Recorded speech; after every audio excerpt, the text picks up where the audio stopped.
নির্বাচন আয়োজনে ইসিকে প্রধান উপদেষ্টার কার্যালয়ের চিঠি 22 সেপ্টেম্বরের মধ্যেই শেষ হবে প্রস্তুতি, বললেন সিইসি। 24-এর এই দিনে ঠিক হয় অন্তর্বর্তী সরকারের কাঠামো। আয়নাঘর থেকে মুক্তি পান বন্দীরা, বাধাহীন সমাবেশ করে বিএনপি। সরকারের এক বছরে এলো সুখবর, রিজার্ভ বেড়ে দাঁড়ালো $30 বিলিয়ন উপরে, অর্থনীতিতে গতি। আবু সাইদ হত্যা মামলায় অভিযোগ গঠন, বিচার শুরুর আদেশ। শেখ হাসিনার বিরুদ্ধে আরও দুজনের সাক্ষ্য ও জেরা। কুষ্টিয়ায় ভুয়া নিয়োগে বেতন তোলায় নিম্ন মাধ্যমিকের 2 শিক্ষক, অভিযোগ তদন্তে নেমেছে শিক্ষা অফিস।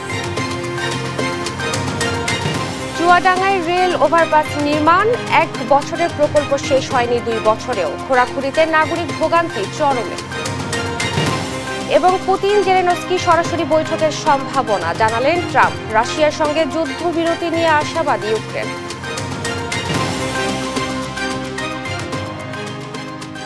দেখছিলেন সংবাদ শিরোনাম, সঙ্গে আছি আমি ইশরাত জাহান মনি। এবার বিস্তারিত। ত্রয়োদশ জাতীয় সংসদ নির্বাচন আয়োজনে প্রস্তুতি সম্পন্ন করতে নির্বাচন কমিশনকে চিঠি দিয়েছে প্রধান উপদেষ্টার কার্যালয়। বিষয়টি নিশ্চিত করেন প্রধান উপদেষ্টার প্রেস সচিব শফিকুল আলম। বুধবার তার ভেরিফাইড ফেসবুক অ্যাকাউন্টে এক পোস্টের মাধ্যমে বিষয়টি জানান তিনি। বিস্তারিত জানাচ্ছেন মাকদুরা মিতি। গেল মঙ্গলবার জুলাই গণঅভ্যুত্থান দিবসে জাতির উদ্দেশ্যে ভাষণে প্রধান উপদেষ্টা ডক্টর মোহাম্মদ ইউনূস ঘোষণা দেন আগামী রমজানের আগেই ফেব্রুয়ারিতে নির্বাচন আয়োজনের। আমরা আশা করছি ঐকমত্যের ভিত্তিতে। ভাষণে প্রধান নির্বাচন কমিশনারের কাছে নির্বাচন আয়োজনের জন্য সকল প্রস্তুতি সম্পন্ন করতে নির্বাচন চিঠি পাঠানো হবে বলেও জানান প্রধান উপদেষ্টা। অন্তর্বর্তী সরকারের পক্ষ থেকে আমি প্রধান নির্বাচন কমিশনারের কাছে চিঠি পাঠাবো, যেন নির্বাচন কমিশন আগামী রমজানের আগে 2026 সালের ফেব্রুয়ারি মাসে জাতীয় নির্বাচন অনুষ্ঠানের আয়োজন করেন। তারই ধারাবাহিকতায় বুধবার ফেব্রুয়ারিতে জাতীয় সংসদ নির্বাচন আয়োজনের সব প্রস্তুতি শেষ করতে নির্বাচন কমিশনকে চিঠি দিয়েছেন প্রধান উপদেষ্টার কার্যালয়। বিষয়টি নিশ্চিত করেছেন অন্তর্বর্তী সরকারের প্রেস সচিব শফিকুল আলম। বুধবার তিনি তার ভেরিফাইড ফেসবুক অ্যাকাউন্টে এক পোস্টের মাধ্যমে বিষয়টি নিশ্চিত করেন। নির্বাচন কমিশনের সিনিয়র সচিব বরাবর পাঠানো চিঠিতে উল্লেখিত সময়ে অবাধ, সুষ্ঠু, শান্তিপূর্ণ ও উৎসবমুখর জাতীয় নির্বাচন আয়োজনে প্রয়োজনীয় পদক্ষেপ নিতে অনুরোধ জানান প্রধান উপদেষ্টার মুখ্য সচিব এম সিরাজউদ্দিন মিয়া। এছাড়াও নির্বাচন আয়োজনে প্রয়োজনীয় প্রযুক্তি ব্যবহারের গুরুত্বারোপের পাশাপাশি একটি গ্রহণযোগ্য নির্বাচন আয়োজনে সরকারের সর্বাত্মক সহযোগিতার প্রত্যয়ের কথাও জানানো হয় নির্বাচন কমিশনকে। মাকদুরা মিতি, নিউজ ডেস্ক, দেশ টিভি। ফেব্রুয়ারির প্রথমার্ধে নির্বাচন, তার 2 মাস আগে তফসিল ঘোষণা করা হবে বলে জানিয়েছেন প্রধান নির্বাচন কমিশনার এএমএম নাসির উদ্দিন। আগারগাঁও নির্বাচন ভবনে এক ব্রিফিংয়ে এমনটি জানান তিনি। বলেন, প্রধান উপদেষ্টার দেওয়া সময়সীমা অনুযায়ী নির্বাচন দিতে প্রস্তুতি নিচ্ছে কমিশন। 22 সেপ্টেম্বরের মধ্যে সব প্রস্তুতি শেষ করা হবে। শিউলি রায়ের রিপোর্টে বিস্তারিত। অন্তর্বর্তী সরকারের পক্ষ থেকে আমি প্রধান নির্বাচন কমিশনারের কাছে চিঠি পাঠাবো, যেন নির্বাচন কমিশন আগামী রমজানের আগে 2026 সালের ফেব্রুয়ারি মাসে জাতীয় নির্বাচন অনুষ্ঠানের আয়োজন করেন। প্রধান উপদেষ্টার জাতির উদ্দেশ্যে ভাষণের পর বুধবার সাংবাদিকদের সঙ্গে মুখোমুখি সিএসি এএমএম নাসির উদ্দিন। এই সময় তিনি কথা বলেন নির্বাচনের সময়সীমা ও প্রস্তুতি নিয়ে। ফেব্রুয়ারির প্রথম দিকে তারিখটা আপনারা জানবেন 2 মাস আগে, তফসিল হবে বুটের তারিখের 2 মাস আগে। ফেব্রুয়ারিতে নির্বাচন করার জন্য বিভিন্ন চ্যালেঞ্জ থাকা সত্ত্বেও আমরা কিন্তু আমাদের প্রস্তুতি এগিয়ে নিচ্ছি। ইনশাল্লাহ আমাদের কোনো প্রস্তুতিতে ঘাটতি হবে না। একদম একটা সুন্দর নির্বাচন করার জন্য যে ধরনের প্রস্তুতি আমাদের নেওয়া দরকার সেটা ইনশাল্লাহ আমরা নিচ্ছি। ভোটার লিস্টে হয়ে যাচ্ছে আমাদের প্রকিউরমেন্ট, আমরা এমনি টার্গেট করেছি 22 সেপ্টেম্বর ইনশাল্লাহ শেষ করে ফেলতে পারবো। প্রধান নির্বাচন কমিশনার বলেন, এবারের নির্বাচন আয়নার মতো স্বচ্ছ করতে ইসি কাজ করে যাচ্ছে। সেই ক্ষেত্রে ভোটার ও রাজনৈতিক দলকে গুরুত্ব দেওয়া হচ্ছে। আগে চাপ থাকতো কোনো দলের পক্ষে কাজ করার জন্য, এখন চাপ থাকবে সম্পূর্ণ প্রফেশনালি নিউট্রালি কাজ করার জন্য। তাদের তো দায়িত্ব আছে বিশাল। আমি এই মেসেজটা রাজনীতি দলগুলোকে দিতে চাই, তারা একটা মেজর স্টেক হোল্ডার। আমাদের দায়িত্ব হবে খেলার মাঠটা তাদের জন্য সমান করে দেওয়া, তারা সুন্দর একই অপরচুনিটি পায় সেই চেষ্টাটা আমরা করছি এবং করব। এবার নির্বাচন সংশ্লিষ্ট পেশাজীবীরাও যাতে ভোট দেওয়ার সুযোগ পায় সেই জন্য তাদের পোস্টাল ব্যালটের আওতায় আনার কথাও ভাবছে কমিশন। আইন শৃঙ্খলা বাহিনী সুষ্ঠু নির্বাচন আয়োজনে সক্ষম বলেও নিশ্চিত করেন তিনি। যারা ইলেকশনে ইনভলভ থাকেন তারা ভোট দিতে পারেন না, তারা ভোট দিতে পারে কারণ তারা ইলেকশনের ওই প্রিসাইডিং পুলিং ডিউটিতে থাকে, এখন রিটার্নিং অফিসারের ডিউটিতে থাকে বা আইন শৃঙ্খলা বাহিনীর ডিউটিতে থাকে। এই 8-10 লক্ষ লোক যারা ইলেকশনের সাথে সম্পৃক্ত, আমরা তাদেরকে এবার একটা পোস্টাল ব্যালটে নিয়ে আসার চেষ্টা করব। আইন শৃঙ্খলা বাহিনীতে যারা আছে তারা আমার মতোই তো মানুষ, আমি যদি সাহস করে যদি আস্থা রাখতে পারি তারা হবে না। আওয়ামী লীগ নিয়ে বিচার কার্য চলমান থাকায় দলটি নির্বাচনে অংশ নিতে পারবে কিনা তা নিয়ে মন্তব্য করেনি সিএসি, তবে জানান আওয়ামী লীগের সমর্থকেরা নির্বাচনে ভোট দিতে পারবে। দলকে নিষিদ্ধ করে নাই, তাদের যত রকমের রাজনৈতিক কর্মকাণ্ড যা আছে এগুলো নিষিদ্ধ করেছে। সমর্থকরা ভোট দিতে পারবে, এতে কোনো অসুবিধা নেই। শিউলি রায়, দেশ টিভি, ঢাকা। নির্বাচনের তফসিলের আগে প্রকাশ্য লটারির মাধ্যমে এসপি ওসিদের পদায়ন করা হবে বলে জানিয়েছেন স্বরাষ্ট্র উপদেষ্টা জাহাঙ্গীর আলম চৌধুরী। বুধবার বিকেলে জাতীয় সংসদ নির্বাচন সুষ্ঠুভাবে সম্পন্নের লক্ষ্যে আইনশৃঙ্খলা বাহিনীর বিভিন্ন কর্মপরিকল্পনা প্রণয়ন নিয়ে বৈঠক শেষে তিনি একথা বলেন। জানান, আগামী নির্বাচনে আইনশৃঙ্খলা রক্ষাকারী বাহিনীর 8 লাখ সদস্য দায়িত্ব পালন করবে। তৌফিক মাহমুদ মুন্নার রিপোর্ট। প্রিয় দেশবাসী, বহুল প্রত্যাশিত জাতীয় সংসদ নির্বাচন আগামী ফেব্রুয়ারিতে অনুষ্ঠিত হবে বলে ঘোষণা দিয়েছেন প্রধান উপদেষ্টা ডক্টর মোহাম্মদ ইউনূস। মঙ্গলবার রাতে জাতির উদ্দেশ্যে দেওয়া ভাষণে তিনি একথা জানান। গেল বছর ছাত্র আন্দোলনের মুখে দেশ ছাড়তে বাধ্য হন তৎকালীন প্রধানমন্ত্রী শেখ হাসিনা। অন্তর্বর্তী সরকারের প্রধান হিসেবে দায়িত্ব নেন ডক্টর মোহাম্মদ ইউনূস।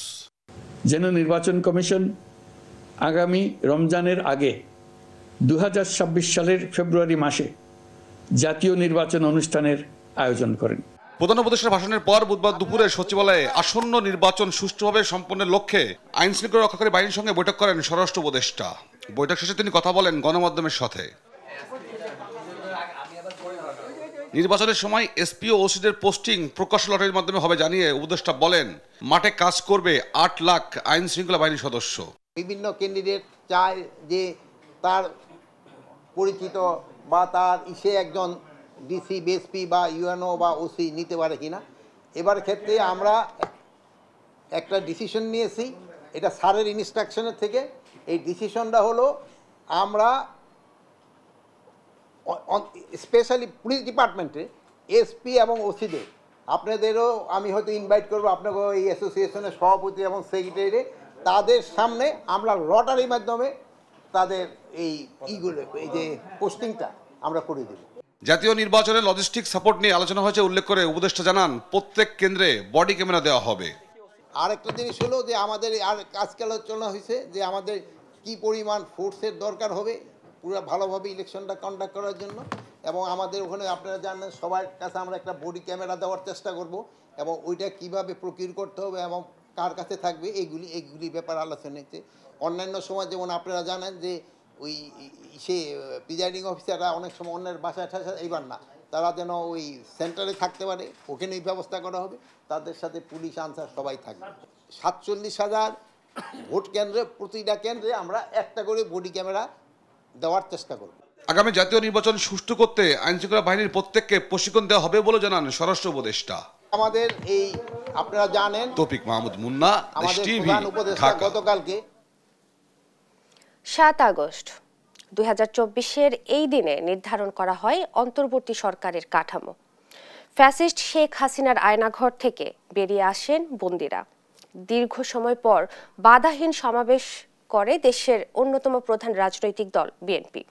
ভার্চুয়ালি বক্তব্য দেন বিএনপি চেয়ারপারসন বেগম খালেদা জিয়া ও ভারপ্রাপ্ত চেয়ারম্যান তারেক রহমান। নিযুক্ত করা হয় নতুন পুলিশ প্রধান। আরও জানাচ্ছেন এম এ আজিম। 7 আগস্ট 2024, দেশে তখন সরকার ও পুলিশ প্রশাসন নেই। উৎকণ্ঠার অবসানে দফায় দফায় রাষ্ট্রপতির সঙ্গে বৈঠক করেন শিক্ষার্থীরা। ডক্টর মোহাম্মদ ইউনূসকে প্রধান করে উপদেষ্টা পরিষদের রূপরেখা তৈরি করা হয়।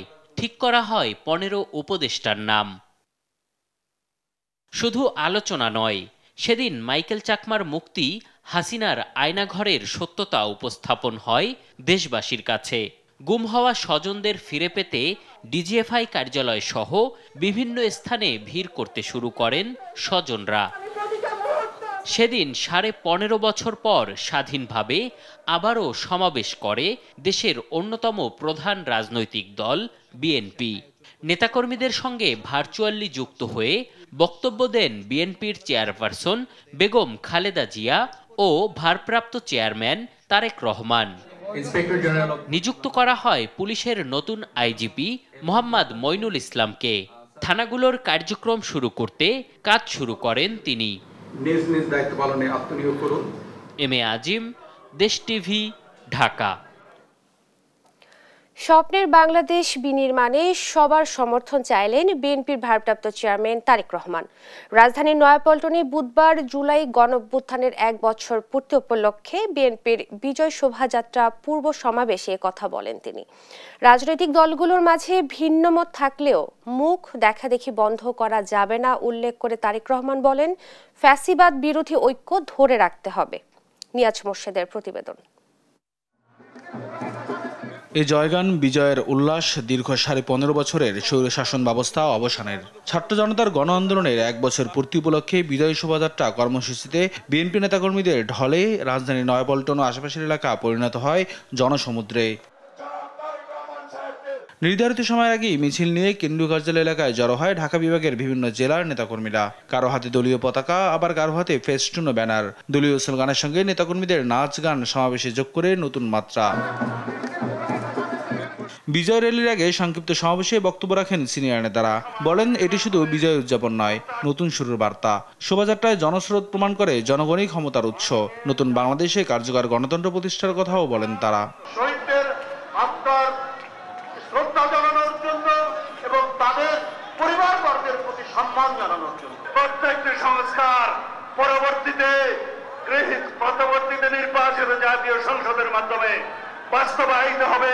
বৃহত্তর গণতন্ত্রের স্বার্থে, জাতিকে ঐক্যবদ্ধ রাখার স্বার্থে, আগামী দিনে এই দেশে একটি সুষ্ঠু ভোটের স্বার্থে আমরা সকল কিছু মেনে নিয়েছি।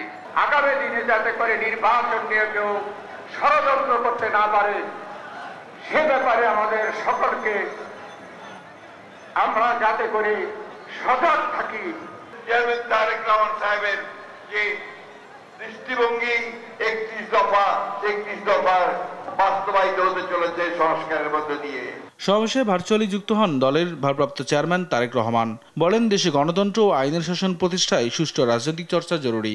জাতীয় স্বার্থে ফ্যাসিবাদ বিরোধী শক্তিকে ঐক্যবদ্ধ থাকার আহ্বান জানান তিনি। জাতীয় ইস্যুতে গণতন্ত্রের পক্ষের রাজনৈতিক দলগুলোর মধ্যে যাতে মুখ দেখাদেখি বন্ধ না হয়, সেই লক্ষ্যে জাতীয় স্বার্থে আমাদের সকলকে ঐক্যবদ্ধ থাকা প্রয়োজন। পরে বিএনপির বিজয় মিছিল উদ্বোধন ঘোষণা করেন তারেক রহমান। এতে অংশ নেন দলের শীর্ষ নেতারা। মিছিলটি নয়াপল্টন থেকে বিভিন্ন সড়ক ঘুরে শাহবাগ মোড়ে গিয়ে শেষ হয়।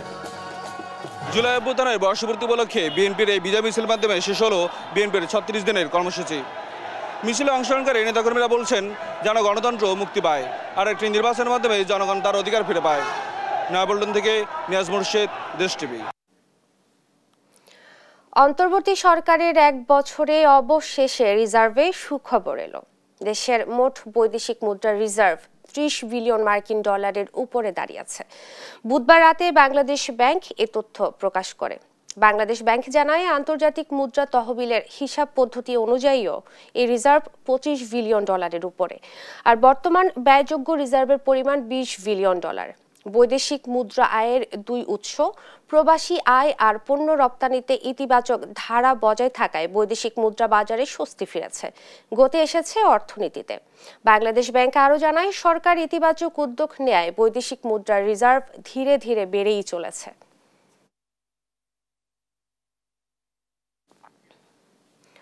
রাজধানীর বসুন্ধরা আবাসিক এলাকার সংলগ্ন একটি কনভেনশন সেন্টারে নিষিদ্ধ ছাত্রলীগের গোপন বৈঠকের সঙ্গে সম্পৃক্ততার অভিযোগে আটক সুমাইয়া জাফরিনকে হেফাজতে নিয়েছে ঢাকা মহানগর গোয়েন্দা পুলিশ। জানিয়েছে, এ ঘটনায় সেনা হেফাজতে থাকা মেজর সাদিকুল হকের স্ত্রী সুমাইয়া। ডিবি পুলিশের যুগ্ম কমিশনার মোহাম্মদ নাসিরুল ইসলাম গণমাধ্যমকে জানায়, বিভিন্ন মাধ্যমে গোপন বৈঠকে সুমাইয়া জাফরিনের সম্পৃক্ততার তথ্য আসছিল। পরে বুধবার সন্ধ্যায় তাকে মিরপুর DOHS এর একটি রেস্তোরাঁ থেকে তাকে ডিবি হেফাজতে আনা হয়। তাকে জিজ্ঞাসাবাদ করা হচ্ছে।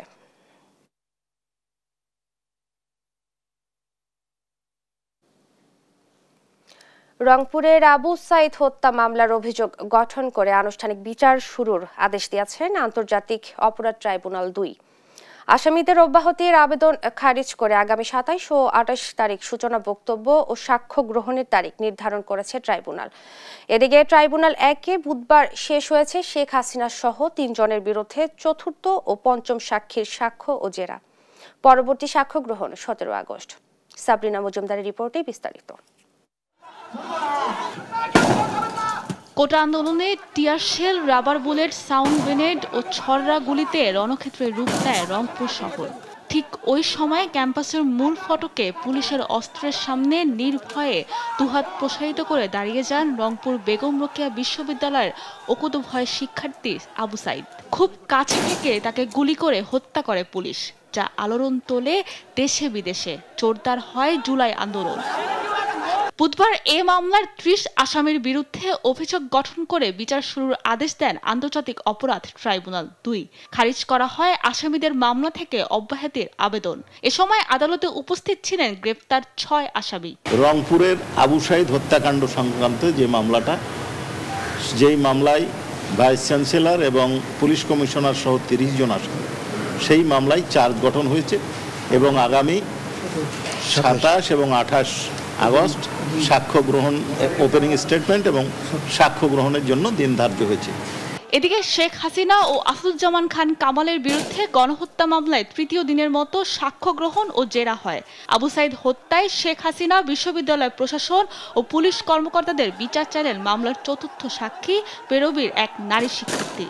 সাক্ষ্য দেন ঘটনাস্থলে উপস্থিত বেসরকারি টিভি চ্যানেলের এক সাংবাদিকও। এ সময় আদালতে হাজির ছিলেন আসামি থেকে রাজসাক্ষী হওয়া সাবেক আইজিপি চৌধুরী আব্দুল আল মামুন। পরে ১৭ আগস্ট সাক্ষ্য গ্রহণের পরবর্তী দিন ধার্য করেন ট্রাইব্যুনাল ১। ২ জন সাক্ষীর আমরা হাজিরা দিয়েছিলাম। একজনের নাম হচ্ছে রিনা মুর্মু, তিনি ঘটনার প্রত্যক্ষদর্শী। অপর একজন হচ্ছেন NTVর সাংবাদিক মইনুল হক সাহেব। উনি আবু সাইদের যে হত্যাকাণ্ড, জুলাই বিপ্লবের প্রথম শহীদ, সেই হত্যাকাণ্ডের সরাসরি সম্প্রচার লাইভ টিভিতে হয়েছিলেন, তিনি তার বর্ণনাকারী। রিনা মুর্মু এই ঘটনায় আসামি হিসাবে বা দায়ী হিসাবে শেখ হাসিনা, বিশ্ববিদ্যালয় কর্তৃপক্ষ এবং পুলিশ প্রশাসনকে দায়ী করেছে। এছাড়া রামপুরাতে কার্নিশের ঝুলে থাকা ব্যক্তিকে গুলির মামলায় সাবেক ডিএমপি কমিশনার হাবিবুর রহমান সহ ৫ জনের বিরুদ্ধে ট্রাইব্যুনালের প্রতিবেদন জমা দিয়েছে তদন্ত সংস্থা। সাবরিনা মজুমদার, দেশ টিভি, ঢাকা। পত্রিকায় নিয়োগ বিজ্ঞপ্তিতে জালিয়াতি। নিয়োগ বোর্ডের সদস্যদের সই ও সিল নকল করে ভুয়া নিয়োগের মাধ্যমে দীর্ঘদিন ধরে করছেন চাকরি, তুলছেন নিয়মিত বেতনও। শুনতে অবাক লাগলেও এমনই অভিযোগ উঠেছে কুষ্টিয়ার কুমারখালীর কালীগঙ্গা নিম্ন মাধ্যমিক বালিকা বিদ্যালয়ের ২ শিক্ষকের বিরুদ্ধে। অবশেষে বেতন স্কেল প্রাপ্তির আবেদন করলে প্রকাশ্যে আসে এই ২ শিক্ষকের জালিয়াতির বিষয়টি। এরই মধ্যে তদন্ত শুরু করেছে জেলা শিক্ষা অফিস। কুষ্টিয়া থেকে নাহিদ হাসান তিতাসের রিপোর্টে থাকছে বিস্তারিত। ২০০৩ সালে কুষ্টিয়ার কুমারখালী উপজেলার কালীগঙ্গা নিম্ন মাধ্যমিক বালিকা বিদ্যালয়ে সহকারী শিক্ষক পদে যোগ দেন শামসুজ্জামান মুকুল। ২০১৫ সালে একই স্কুলে সহকারী শিক্ষক পদে যোগ দেন মুসলিমা খাতুন। সম্প্রতি এই ২ শিক্ষক বেতন স্কেল প্রাপ্তির আবেদন করলে কাগজ যাচাই বাছাইয়ে ধরা পড়ে পত্রিকায় নিয়োগ বিজ্ঞপ্তিতে জালিয়াতি, নিয়োগ বোর্ডের সদস্যদের সই ও সিল নকল সহ তাদের নিয়োগ প্রক্রিয়ায় নানা অসঙ্গতি। জালিয়াতির মাধ্যমে নিয়োগ পাওয়া এই ২ শিক্ষক দীর্ঘদিন ধরে করে আসছেন চাকরি, তুলছেন নিয়মিত বেতনও। তবে কিভাবে এই ২ শিক্ষক নিয়োগ পেলেন তার কিছুই জানেন না সাবেক ও বর্তমান প্রধান শিক্ষকেরা। কেউই নিচ্ছেন না এই ২ শিক্ষকের নিয়োগ জালিয়াতির দায়। মুকুল মুসলিমার নামে কাউকে আমি চিনি না, আমার সময় তাদের জন্য কোনো অ্যাডভার্টাইজমেন্টও পেপারে দেওয়া হয় নাই। এদের নিয়োগের যে সমস্যাগুলো আসলে আমি পরবর্তীতে জেনেছি। তবে অভিযুক্ত শিক্ষকদের দাবি কাগজপত্র যাচাই বাছাইয়ের মাধ্যমেই নিয়োগ ও এমপিওভুক্ত হয়েছেন তারা। নিয়োগে কোনো জালিয়াতি করেননি বলেই তাদের দাবি। যাচাই করার পরে মন্ত্রণালয় দিয়েছে, তারপরে সেটা আবার ভেরিফিকেশন এসে এরা ছাড়পত্র দিয়েছে, তখন আমার এমপি হয়েছে। এবার এমপিও আমাকে এমনি দিয়েছে নাকি সরকার? আমি পরীক্ষা দিয়েছি, পরীক্ষার পরে যারা নিয়োগ বোর্ডে ছিলেন ওনারা নিয়োগ দিয়েছেন। শিক্ষকদের এমন জালিয়াতির ঘটনায় প্রতিষ্ঠানটির প্রধান শিক্ষক ব্যবস্থা নেওয়ার জন্য লিখিতভাবে জানিয়েছেন উপজেলা নির্বাহী কর্মকর্তা ও জেলা শিক্ষা কর্মকর্তাকে। অভিযোগটি ইতিমধ্যে আমি মাধ্যমিক শিক্ষা কর্মকর্তার নিকট দিয়েছি। উনি এটি তদন্ত করে আমাদের যে প্রতিবেদন দাখিল করবেন তার আলোকে আমরা ঊর্ধ্বতন কর্তৃপক্ষকে এটা অবগত করবো। লিখিত অভিযোগের পরিপ্রেক্ষিতে আমি এটা যাচাই করে দেখবো, আমার কমিটি আছে, দেখার পরে আমি যেটা আমার কাছে আমার কমিটির কাছে যা সঠিক বলে মনে হয় সঠিক ব্যবস্থা আমি নেব। জালিয়াতির মাধ্যমে এই দুই শিক্ষকের নিয়োগ প্রক্রিয়ার দায় সবাই এড়িয়ে যেতে চাইলেও তারা কিভাবে নিয়োগ পেলেন, কারাই বা এর সাথে জড়িত, তাদের বিরুদ্ধে তদন্ত সাপেক্ষে ব্যবস্থা নেওয়ার দাবি বিদ্যালয়টির শিক্ষক ও অভিভাবকদের। নাইদা সান্তিতাস, দেশ টিভি, কুষ্টিয়া। চুয়াডাঙ্গায় রেলওয়ে ওভারপাস নির্মাণ প্রকল্পে দেখা দিয়েছে অনিশ্চয়তা। 1 বছর মেয়াদী কাজের সময় গড়িয়েছে 2 বছরে, তবু শেষ হয়নি কাজ। রাস্তাঘাট খোঁড়াখুড়ি করে ফেলে রাখায় কাদা পানিতে বেড়েছে মানুষের দুর্ভোগ। যে প্রকল্প একসময় প্রাণের দাবি ছিল তা এখন গলার কাটা হয়ে দাঁড়িয়েছে। খায়রুজ্জামান সেতুর তথ্য ছবিতে জানাচ্ছেন আব্দুল্লাহ আল মারুফ। 2022 সালে একনেকের বৈঠকে চুয়াডাঙ্গায় রেলওয়ে ওভারপাস নির্মাণ প্রকল্পটির অনুমোদন দেওয়া হয়। কাজ পায় ঠিকাদার প্রতিষ্ঠান ন্যাশনাল ইঞ্জিনিয়ারিং ডিপার্টমেন্ট লিমিটেড। নির্মাণ কাজ শেষ হওয়ার কথা ছিল 2024 সালের জুনে। পরবর্তীতে কাজের মেয়াদ বাড়িয়ে 2025 সালের জুন পর্যন্ত করা হয়। চুয়াডাঙ্গা একাডেমি মোড় থেকে শুরু হয়ে চুয়াডাঙ্গা ঝিনাইদহ বাস স্ট্যান্ড মসজিদ পর্যন্ত দীর্ঘ এ ওভারপাস নির্মাণে মোট বরাদ্দ 75 কোটি 11 লাখ টাকা। এর মধ্যে 64 কোটি টাকা ব্যয়ে মূল ওভারপাস তৈরি এবং বাকি টাকা দিয়ে ভূমি অধিগ্রহণ, প্রকল্প এলাকায় বৈদ্যুতিক তার স্থানান্তর সহ সৌন্দর্য বর্ধনের কাজে বরাদ্দ রাখা হয়। কিন্তু শুরু থেকে দফায় দফায় বিভিন্ন অজুহাতে কাজ বন্ধ ও ধীরগতি যেন নিত্যদিনের সঙ্গী হয়ে দাঁড়িয়েছে। বর্ধিত মেয়াদ শেষ হয়েও কাজ হয়েছে মাত্র 55%। নির্মাণ কাজ দীর্ঘায়িত হওয়ায় ক্ষতিগ্রস্ত হচ্ছেন রেলবাজার এলাকার ব্যবসায়ীরা। তাদের আর্থিক সহায়তা ও পুনর্বাসনের কথা থাকলেও তা বাস্তবায়ন করা হয়নি বলে অভিযোগ ব্যবসায়ীদের। আমরা ব্যবসা নেওয়া অনেক অশান্তিতে রয়েছি, কাস্টমার এখানে আসতেও চায় না, আসেও না। আমরা মাল বেচে কেনা যা করছি তাতে আমাদের ভালো হচ্ছে না। এই দোকানগুলো যেগুলো ভাঙা পড়ছে এইগুলোকে পৌরসভা একটা পুনর্বাসন করে দেবে এবং পৌরসভার মাধ্যমে পুরাতন বাজারের ভিতরে পুনর্বাসনের ব্যবস্থা করে দেবে।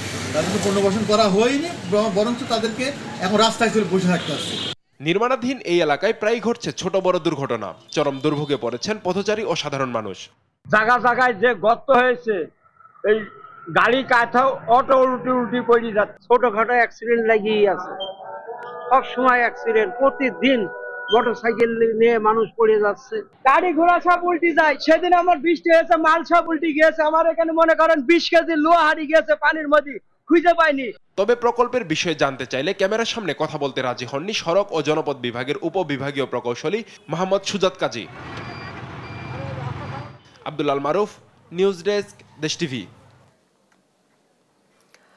যেমনটা বলছিলাম, চুয়াডাঙ্গায় রেলওয়ে ওভারপাস নির্মাণ প্রকল্পে দেখা দিয়েছে অনিশ্চয়তা এবং এই ব্যাপারে আরো জানাতে আমাদের সঙ্গে যুক্ত হচ্ছেন সহকর্মী খায়রুজ্জামান সেতু। আপনার কাছে জানতে চাইবো, নির্মাণ কাজে বিলম্বের কারণ কি, এ নিয়ে স্থানীয় কর্তৃপক্ষ কি পদক্ষেপ নিয়েছে, জানাবেন বিস্তারিত। ধন্যবাদ মনি। আপনি কিছুক্ষণ আগে খবরে যেমনটি জানাচ্ছিলেন সেটা হচ্ছে যে চুয়াডাঙ্গাতে কিন্তু এই যে ফ্লাইওভার যে নির্মাণ কাজ চলছে আর কি, কিন্তু চুয়াডাঙ্গাবাসীর বলা যেতে পারে যে আকাশ ছোঁয়ার স্বপ্ন ছিল, সেই স্বপ্ন কিন্তু এখন বিষাদে পরিণত হয়েছে। এর মূলত কারণ হচ্ছে কিন্তু চুয়াডাঙ্গাতে যে এই ফ্লাইওভার যে বলা যেতে পারে প্রায় 3 বছর ধরে কাজ চলমান আছে, এই 3 বছরে কিন্তু এখনো পর্যন্ত ন্যূনতম কোনো অগ্রগতি চুয়াডাঙ্গাবাসী দেখতে পারিনি। কারণ হচ্ছে যে আমি সংশ্লিষ্ট দপ্তরের সাথে কথা বলেছি, দপ্তর থেকে আমাকে যেমনটি জানানো হয়েছে সেটা হচ্ছে কিন্তু এই পর্যন্ত মাত্র 55% কাজ কিন্তু শেষ হয়েছে, তাছাড়া কিন্তু উল্লেখযোগ্য অগ্রগতি দেখা যায়নি। তবে এই 55% কাজের জন্য কিন্তু চুয়াডাঙ্গা ঠিকাদারি প্রতিষ্ঠানকে কর্তৃপক্ষ ইতিমধ্যে কিন্তু 25 কোটি টাকা কিন্তু পরিশোধ করেছে। তো সেক্ষেত্রে আর একটা বিষয় আপনাকে জানিয়ে রাখি, সেটা হচ্ছে যে এই কাজে কিন্তু ঠিকাদারি প্রতিষ্ঠানের দায়িত্ব আছে কিন্তু এনডিই প্রতিষ্ঠান, যা হচ্ছে সরাসরি আওয়ামী লীগ সরকারের পতনের সময় কিন্তু এই কাজ শুরু হয়েছিল। তো সেক্ষেত্রে এই আমরা যেটা জানতে পেরেছি যে মূলত কিন্তু যে জমি অধিগ্রহণের যে অধিগ্রহণের সমস্যার কারণে কিন্তু নির্মাণ কাজ হচ্ছে পিছিয়ে যাচ্ছে দফায় দফায়। তো এই ছিল চুয়াডাঙ্গা থেকে সর্বশেষ। মনি, ধন্যবাদ আপনাকে। চুয়াডাঙ্গা রেলওয়ে ওভারপাস নির্মাণ প্রকল্পে দেখা দিয়েছে অনিশ্চয়তা এবং এই ব্যাপারে বিস্তারিত জানাচ্ছিলেন সহকর্মী খায়রুজ্জামান সেতু। পিরোজপুরের মঠ বাড়িয়ায় 100 শয্যার নতুন হাসপাতাল ভবন নির্মাণ প্রকল্পের মেয়াদ শেষ হয়েছে 2024-এর জুনে, কিন্তু কাজ হয়েছে মাত্র 30 ভাগ। জনস্বাস্থ্য প্রকৌশল অধিদপ্তরের আওতায় 31 কোটি 46 লাখ টাকা ব্যয়ে প্রকল্পটি শুরু হয়। এজন্য ভেঙে ফেলা হয় পুরনো ভবন। এখনো ভবন নির্মাণ না হওয়ায় চিকিৎসা সেবা থেকে বঞ্চিত হচ্ছেন উপজেলাবাসী। সহকর্মী জালিশ মাহমুদের রিপোর্ট জানাচ্ছেন শামীম হোসেন। ডাক্তার তো নেই আর হসপিটাল ভাঙাচুরা। ঠিক এভাবেই পিরোজপুর মঠবাড়িয়া হাসপাতালের চিকিৎসা সেবা নিয়ে অসন্তুষ্টির কথা তুলে ধরেন চিকিৎসা নিতে আসা রোগীরা। এ সময় হাসপাতালের টয়লেটগুলোর বেহাল অবস্থা ও পর্যাপ্ত জনবল ঘাটতির কথা তুলে ধরে নিজেদের হতাশা প্রকাশ করেন তারা। জানা যায় 2023-24 অর্থ বছরে স্বাস্থ্য প্রকৌশল অধিদপ্তরের অধীন 31 কোটি 46 লাখ টাকা ব্যয়ে শুরু হয় হাসপাতালটির নির্মাণ কাজ। 2024 সালের 30 জুন নির্মাণ কাজ শেষ হওয়ার কথা থাকলেও অর্থ সংকটের কারণে মাত্র 30 ভাগ কাজের পর বন্ধ হয়ে যায় নির্মাণ কাজ। শিশু বিশেষজ্ঞ ডাক্তার দেখানোর জন্য শিশু বিশেষজ্ঞ ডাক্তার পাইনি। এখানে যে বর্তমান যে ভবনের পরিস্থিতি তেমন একটা ভালো না, চিকিৎসা সেবা ভালো না, এই হাসপাতালের পরিবেশ খারাপ। সবচেয়ে বড় সংকট হিসেবে ভবন না থাকার কথা উল্লেখ করে হাসপাতাল কর্তৃপক্ষ জানায়, বর্তমানে সরকারি অর্থায়ন না হওয়ায় হাসপাতালের বাকি কাজ শুরু করা যাচ্ছে না। আমাদের হাসপাতালে এই মুহূর্তে যেটা হচ্ছে সর্বপ্রথম যে বড় সংকট হচ্ছে আমাদের ভবন সংকট, যেটা যেহেতু সরকারি অর্থায়ন এই মুহূর্তে নেই, সেক্ষেত্রে আমরা নেক্সট বছরের জন্য অপেক্ষা করছি। আশেপাশে অনেকগুলো উপজেলাই আসলে আমাদের উপর নির্ভর করে হাসপাতালের সেবার উপরে। তো সেই হাসপাতালের আমাদের যে 100 বেডের কাজ, সেটা যেহেতু বন্ধ আছে, অবিলম্বে চালু করা আমরা খুব জোর দাবি জানাই। আর স্বাস্থ্য প্রকৌশল অধিদপ্তর জানায়, নতুন প্রকল্প অনুমোদন সাপেক্ষে খুব দ্রুত শুরু করা হবে বাকি অংশের নির্মাণ কাজ। আমাদের 4th HPNSP প্রজেক্টটা বন্ধ হয়ে যাওয়ায় এই প্রকল্পের কাজ বর্তমানে বন্ধ আছে। অসমাপ্ত কাজ বাস্তবায়ন শীর্ষক প্রকল্প নিয়ে আরেকটি নতুন ডিপিপি হচ্ছে। এই প্রকল্পটা অনুমোদন হইলেই আমরা এই কাজটা পুনরায় চালু করতে পারবো ইনশাল্লাহ। দ্রুত অর্থ বরাদ্দ দিয়ে হাসপাতালের বাকি অংশের নির্মাণ কাজ শেষ করে পরিপূর্ণভাবে চিকিৎসা সেবা চালুর দাবি স্থানীয়দের। শামীম হোসেন, নিউজ ডেস্ক, দেশ টিভি। জয়পুরহাটের কমিউনিটি ক্লিনিক এবং ইউনিয়ন স্বাস্থ্য ও পরিবার কল্যাণ কেন্দ্রগুলোতে গত 7 মাস ধরে ওষুধ সরবরাহ বন্ধ রয়েছে। একই সঙ্গে জনবল সংকট ও বিভিন্ন অনিয়মে এসব স্বাস্থ্য কেন্দ্রে প্রান্তিক মানুষের চিকিৎসা সেবা মারাত্মকভাবে ব্যাহত হচ্ছে। কর্তৃপক্ষ সমস্যা সমাধানের আশ্বাস দিলেও কোনো কার্যকরী পদক্ষেপ নেই। সহকর্মী রেজাউল করিম রেজার পাঠানো তথ্য ছবিতে জানাচ্ছেন শায়লা খান। গ্রামাঞ্চলের দরিদ্র ও নিম্ন আয়ের মানুষের চিকিৎসার একমাত্র ভরসা জয়পুরহাটের কমিউনিটি ক্লিনিক ও ইউনিয়ন স্বাস্থ্য ও পরিবার কল্যাণ কেন্দ্রগুলো নিজেই অসুস্থতায় ভুগছে। জেলার 113টি কমিউনিটি ক্লিনিক ও 25টি ইউনিয়ন স্বাস্থ্য কেন্দ্রে প্রতিদিন হাজারো মানুষ সেবা নিলেও গত 7 মাস ধরে এসব কেন্দ্রে কোনো ধরনের ওষুধ সরবরাহ নেই বললেই চলে। পাশাপাশি রয়েছে তীব্র জনবল সংকট, যেখানে 6 জন থাকার কথা সেখানে অনিয়মিতভাবে দায়িত্ব পালন করছেন মাত্র 3 জন। ফলে চিকিৎসা সেবা না পেয়ে সাধারণ মানুষ চরম ভোগান্তিতে পড়ছেন। অনেকেই আবার বাধ্য হয়ে যাচ্ছেন বেসরকারি হাসপাতালগুলোতে, যেখানে গুনতে হচ্ছে অতিরিক্ত অর্থ। এ অবস্থায় দ্রুত ঔষধ সরবরাহ সহ অন্যান্য সমস্যাগুলো সমাধানের দাবি ভুক্তভোগীদের। এই ক্লিনিকে আসে যদি ওষুধ যদি নাই পায়, তাহলে ক্লিনিক তো থাকার কোনো মানে হয় না। সরকার অবশ্যই যেন এগুলার এক লক্ষ্য করা যান। আর মলমগুলা ফ্রি দেওয়ার কথা না, মলমগুলা দুটো আগে কোটালে। ঔষধ না থাকায় কাঙ্ক্ষিত সেবা পাচ্ছে না রোগীরা, এমনটা মন্তব্য করেছেন স্বাস্থ্যকেন্দ্রের দায়িত্বপ্রাপ্তরা। ডিসেম্বর মাস থেকে আমার ঔষধ নাই, না থাকার কারণে রোগী অনেক কমে গেছে। রোগীকে কাউন্সেলিং মোটিভেট করে সদর হসপিটালে আমরা রেফার পর্যায়ে রাখি। তো বিষয়টা রোগীদের কাছে খারাপ লাগলেও এটাই আমাদের করতে হয়। ঔষধ সরবরাহ ও জনবল সংকটের বিষয়ে দ্রুত সমস্যা সমাধানের আশ্বাস দিয়েছেন জেলা পরিবার পরিকল্পনা কর্মকর্তা ও সিভিল সার্জন। ওষুধ সরবরাহ না থাকায় আমাদের সেবা কার্যক্রম একটু বিঘ্নিত হচ্ছে বটে, কিন্তু অন্যান্য সেবা আমরা দিচ্ছি, কিন্তু তাদেরকে ওষুধ আমরা দিতে পারিনি। আশা করব খুব দ্রুত এই ওষুধ সরবরাহের মাধ্যমে প্রান্তিক পর্যায়ের লোকদের স্বাস্থ্যসেবার মান অক্ষুণ্ণ রাখতে সমর্থ হব। প্রান্তিক জনগোষ্ঠীর স্বাস্থ্যসেবা নিশ্চিত করতে দ্রুত ঔষধ সরবরাহ ও জনবল সংকট সহ অন্যান্য সমস্যা সমাধানের দাবি ভুক্তভোগী ও স্থানীয়দের। শায়লা খান, নিউজ ডেস্ক, দেশ টিভি।